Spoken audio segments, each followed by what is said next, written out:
Hacer una lectura de un artículo publicado por la Universidad de Pensilvania en Filadelfia, en Estados Unidos, sobre las lesiones del menisco y el manejo y técnicas quirúrgicas. Esto fue en el 2014. Anatomía de los meniscos. La palabra menisco deriva de la palabra griega meniscos, que significa media luna. Hay una serie de meniscos en el cuerpo humano, incluso en la articulación temporomandibular, la articulación esternoclavicular, la articulación acromioclavicular y la articulación de la rodilla. Los más grandes de estos meniscos son los situados en la articulación de la rodilla, que se denominan así por su posición: menisco medial, menisco lateral. El enfoque de este capítulo será la estructura del menisco y las características anatómicas que son importantes para la función de la articulación de la rodilla. También será importante cómo esas características están implicadas en las lesiones del menisco y los principios que rigen el tratamiento de la patología meniscal. Si bien anteriormente se pensaba que eran restos de músculo dentro de la articulación de la rodilla, inútiles,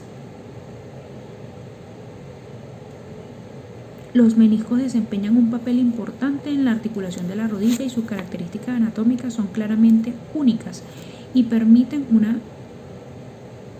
miriada de funciones, una gran cantidad de funciones. El desarrollo embriológico. En el desarrollo embrionario temprano, los brotes de las extremidades inferiores aparecen por primera vez alrededor de las 4 semanas.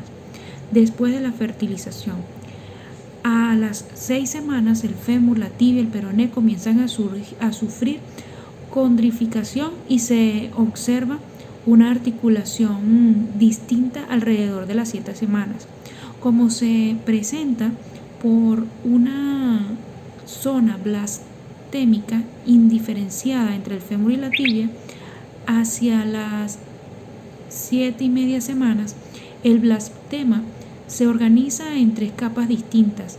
A las 8 semanas los meniscos se vuelven estructuras distintas y se forman a partir de células mesenquimatosas que se originan en la capa intermedia del blastema condrogénico. Estudios recientes de rastreo de linaje sugieren que estas células surgen tanto del pericondrio circundante como del cartílago mismo. Durante las semanas 8 y 16, la cavidad articular continúa desarrollándose, formando la base de la articulación de la rodilla. 1, 2 y 3. Desde el punto de vista del desarrollo, el menisco ya posee una alineación distinta de células y una matriz extracelular naciente al principio de la gestación. Con la maduración y el desarrollo posterior, en número de células disminuye, mientras que la matriz colágena alineada se vuelve cada vez más dominante. A medida que madura esta matriz extracelular, el tejido se vuelve cada vez menos vascularizado, de modo que en el adulto la vascularización irriga solo el 25% externo más cercano a los márgenes sinoviales. Next. Histología. Los tipos de células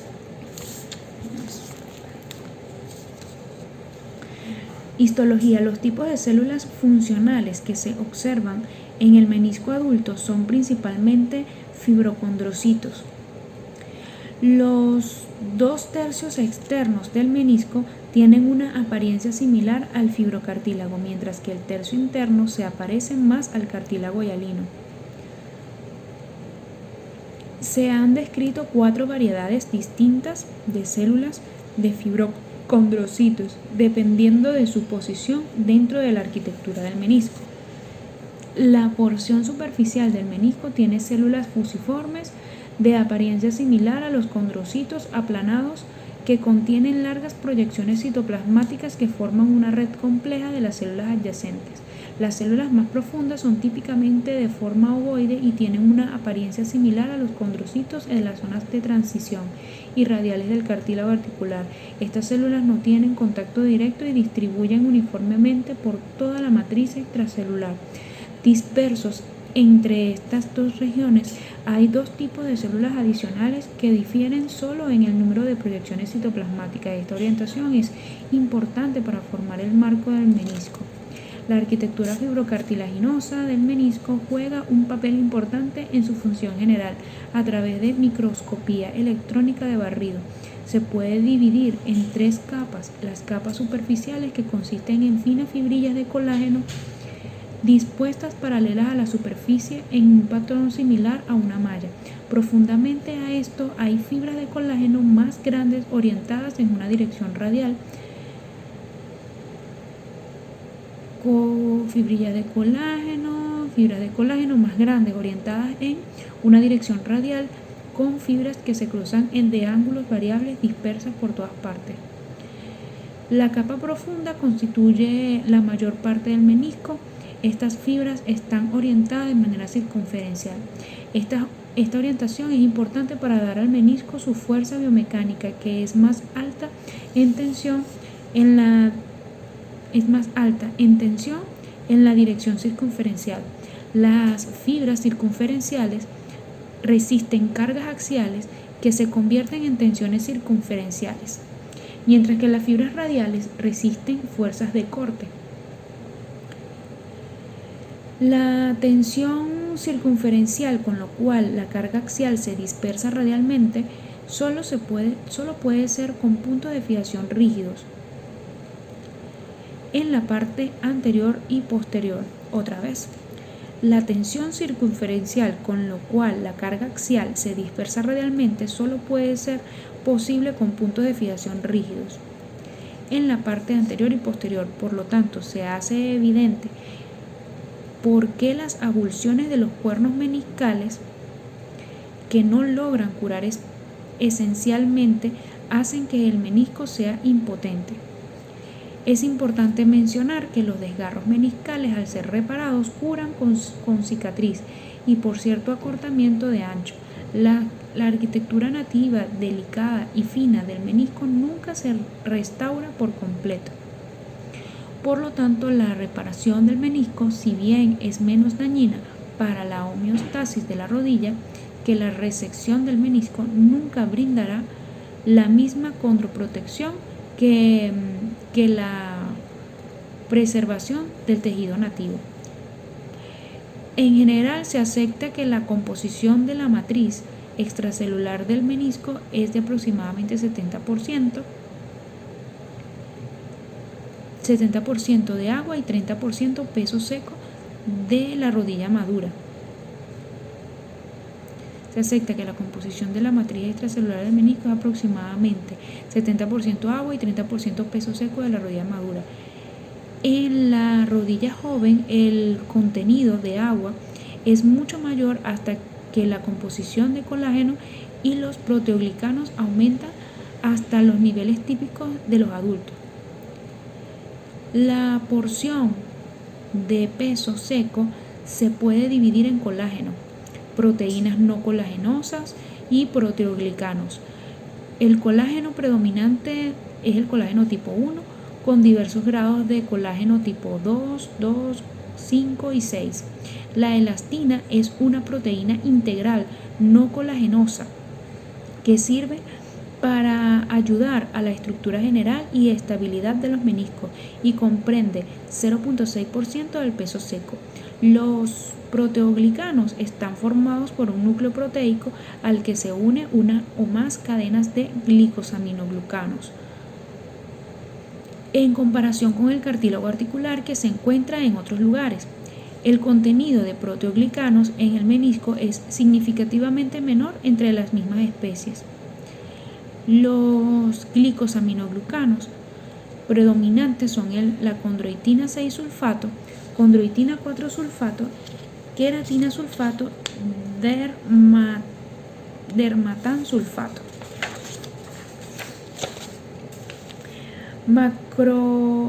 Macroanatomía, menisco medial. El menisco medial tiene forma de C y cubre aproximadamente el 50% de la meseta tibial medial. El tamaño del menisco medial se aproxima a 4.4 centímetros de largo y 3.1 de ancho. Las dimensiones del menisco se han correlacionado fuertemente con el sexo, la altura, el peso del paciente, y es importante tenerlas en cuenta al considerar el trasplante del menisco. El cuerno posterior es más grande que el cuerno anterior en la dimensión anteroposterior. El menisco medial tiene múltiples inserciones dentro del compartimiento medial. Se une a los cuernos anterior y posterior a través de inserciones óseas.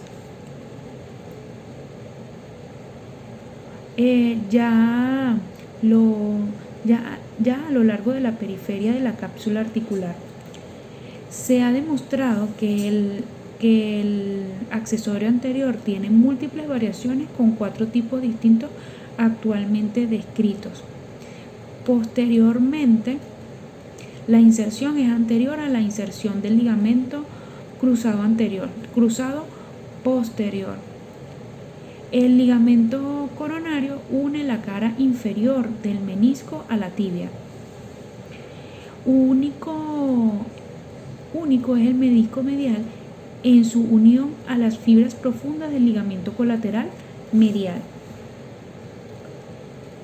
El menisco medial puede trasladarse aproximadamente 5 milímetros en el plano anteroposterior, lo que permite un receso femoral adecuado durante la flexión de la rodilla.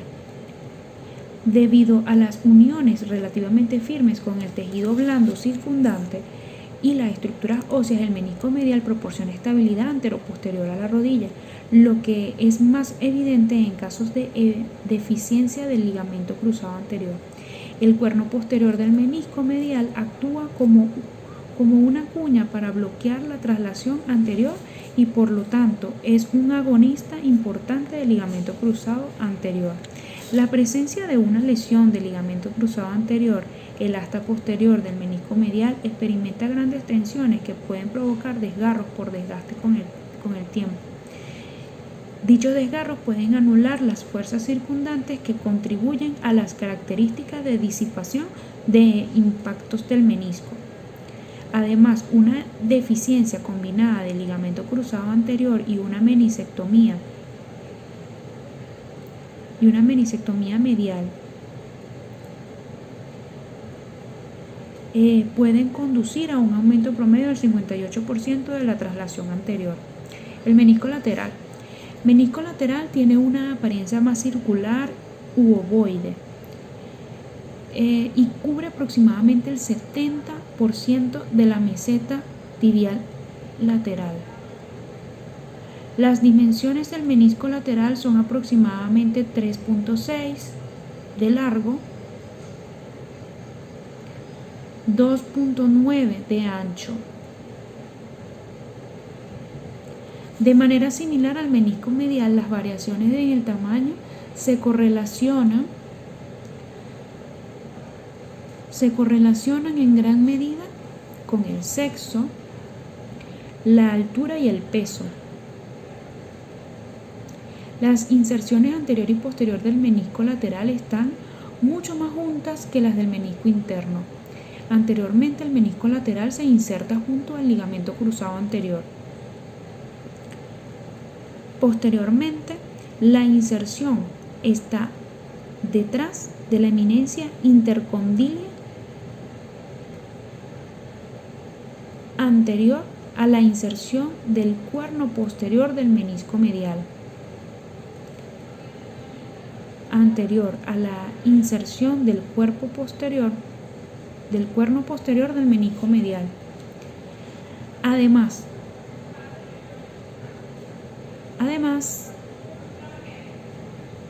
las inserciones óseas de los cuernos anterior y posterior. Las inserciones de los cuernos anterior y posterior se encuentran en los ligamentos meniscofemorales y los fascículos popliteomeniscales. El ligamento de Wisberg pasa por detrás del ligamento cruzado posterior y se une al fémur, mientras que el ligamento de Humphrey pasa por delante del ligamento cruzado posterior.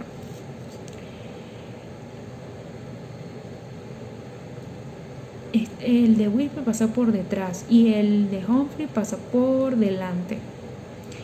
En últimas variantes discoides, la unión ósea del asta posterior está completamente ausente. La unión ósea del asta posterior está completamente ausente y el ligamento de Weisberg se convierte en el principal estabilizador posterior. Los fascículos popliteomeniscales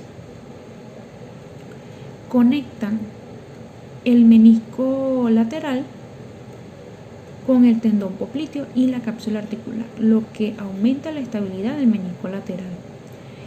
En general, el menisco lateral está más flojamente adherido al compartimiento lateral en el menisco medial.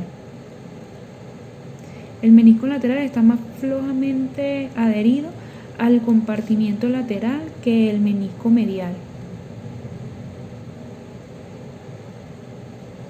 Dentro del compartimiento medial, el menisco lateral puede trasladarse aproximadamente 11 milímetros.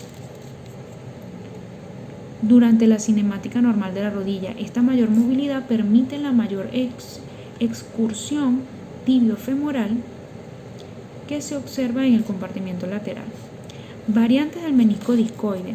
Las variantes de la apariencia anatómica de los meniscos son mucho más comunes en el menisco lateral, con una incidencia reportada entre 1.5 y 16.6%, y de estos el 5 al 20% ocurren bilateralmente. La clasificación de Watanabe se utiliza para describir las variantes discoides del menisco lateral. Existen tres tipos distintos: incompleto, completo, variante de Weisberg y variante de Weisberg. Tres tipos distintos: incompleto, completo, variante de Weisberg. Los meniscos discoides son más gruesos. A menudo carecen de una matriz consolidada, carecen del contorno central cónico normal visto en meniscos normales, y en caso de la variante de Weisberg carecen de normal inserciones óseas, predisponiéndolas al fracaso. Sin embargo, la mayoría de las veces las variantes discoides son asintomáticas y son hallazgos incidentales. Entonces aquí hay una imagen: anatomía meniscal y relación con estructuras importantes de la articulación de la rodilla. Ok, tenemos el ligamento cruzado anterior y el ligamento cruzado posterior. En la parte anterior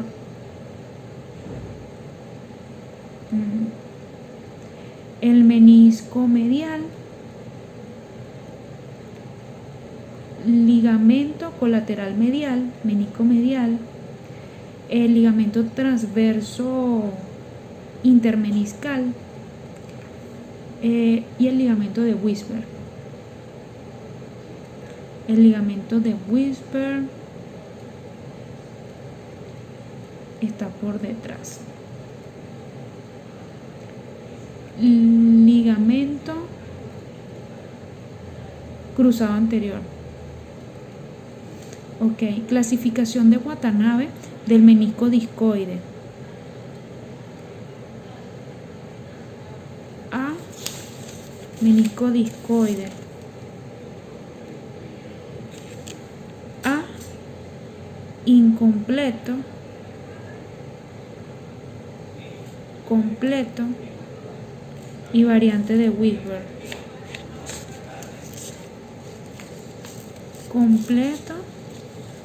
Completo, incompleto y variante de Weisberg.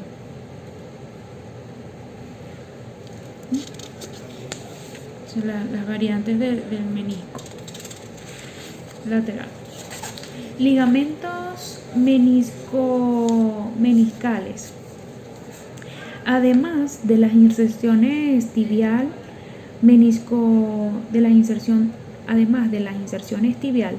menisco femoral y capsular, enumeradas anteriormente, también existen inserciones variables que conectan los dos meniscos entre sí. Se han descrito 4 inserciones meniscales normales, los ligamentos meniscales transversos anterior y posterior y los ligamentos meniscales oblicuos medial y lateral. El más prevalente con diferencia es el ligamento meniscal transverso anterior, que está presente en aproximadamente el 58% de los pacientes. La orientación de las fibras es tal que el cuerno anterior del menisco medial está unido al cuerno anterior del menisco lateral y se han descrito 3 variantes. Se debate la importancia general de estas inserciones.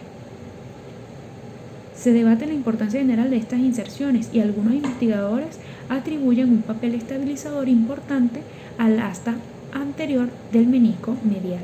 Sin embargo, es importante tener esto en cuenta al evaluar las resonancias magnéticas que pueden malinterpretarse fácilmente con un desgarro del menisco del cuerno anterior.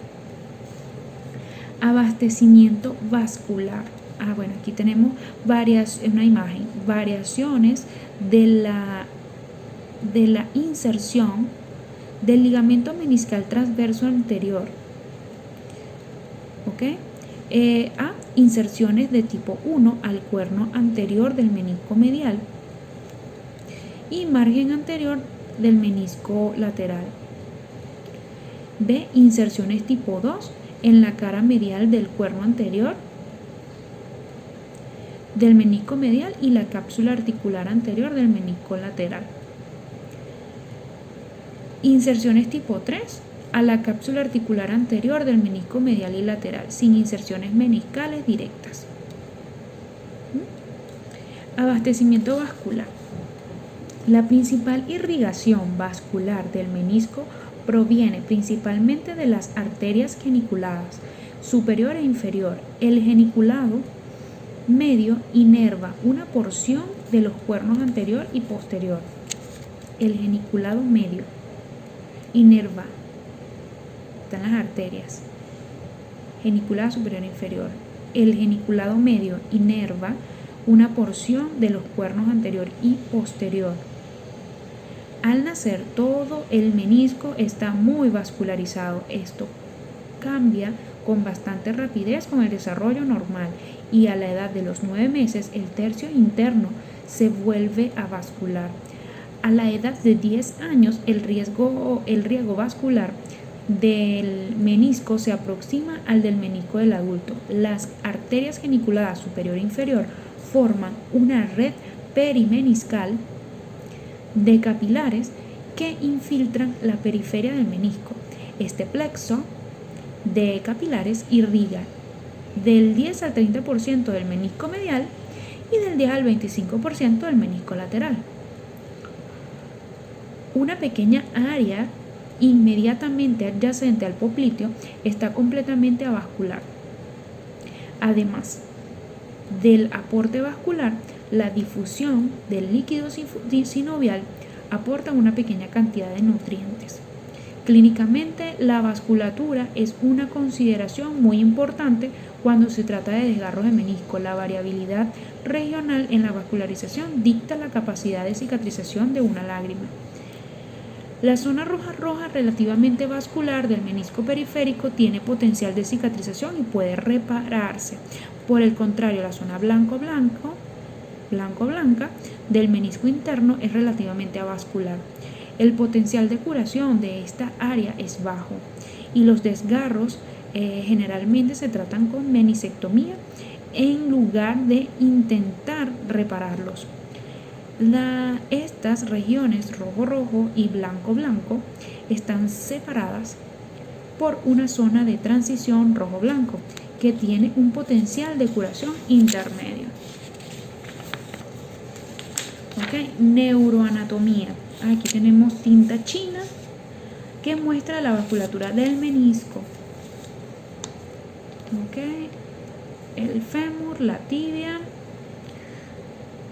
cápsula, PP, no sé, tinta china, no sé qué significa PCP.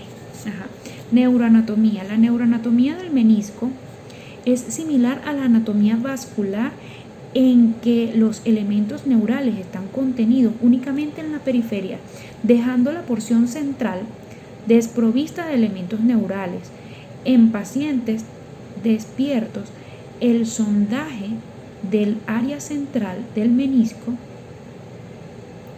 no produce dolor, mientras que el sondaje de las porciones periféricas puede provocar dolor e incomodidad. Para entender cómo esto se correlaciona clínicamente, se puede usar la analogía de cortarse el cabello. Cuando se corta el pelo, no hay dolor. Sin embargo, si tuviera que tirar del pelo, generalmente se siente dolor.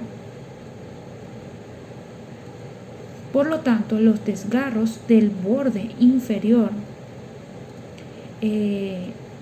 claramente pueden provocar molestias. Además de las fibras sensoriales, también se encuentran mecanorreceptores en la porción periférica del menisco. Los mecanorreceptores son importantes en la propiocepción de la articulación de la rodilla, transmitiendo continuamente a la entrada del cerebro con respecto a la posición de la rodilla. La pérdida de propiocepción con pérdida del tejido meniscal es quizás una razón adicional por la que la meniscectomía puede provocar osteoartritis. Resumen y conclusiones. Los meniscos son estructuras fibrocartilaginosas dentro de la articulación de la rodilla que desempeñan funciones importantes en el funcionamiento normal de la rodilla. Los meniscos surgen de las células progenitoras mesenquimales en la yema de la extremidad y convierten en estructuras distintas por la 8ª semana de gestación. El fibrocondrocito es el tipo de célula principal del menisco y estas células están dispuestas en una manera compleja que junto con la matriz extracelular forma la base de las propiedades mecánicas del menisco. La matriz extracelular está compuesta de 70% de agua y 30% de colágeno y proteoglicanos. Los meniscos medial y lateral difieren en tamaño y forma y su dimensión se correlaciona con el sexo, altura y peso. Los meniscos están unidos dentro de la articulación principalmente por inserciones óseas en los cuernos anterior y posterior con estructuras accesorias que brindan cierta estabilidad. El menisco medial tiene más tejido blando y conexiones óseas que el menisco lateral y por lo tanto juega un papel más importante en la estabilidad articular, especialmente en el caso de la insuficiencia de ligamento cruzado anterior. Mientras que todo el menisco es vascular, en las primeras semanas del desarrollo el suministro vascular en el menisco adulto ocurre solo en la periferia, lo que tiene implicaciones importantes en el tratamiento de desgarros de menisco. La mayor parte del menisco carece de elementos neurales, sin embargo los mecanorreceptores y las fibras sensoriales se pueden encontrar en la periferia. Contribuyen a la propiocepción de la rodilla y junto con la nocicepción, el reconocimiento del dolor observado en los desgarros de menisco.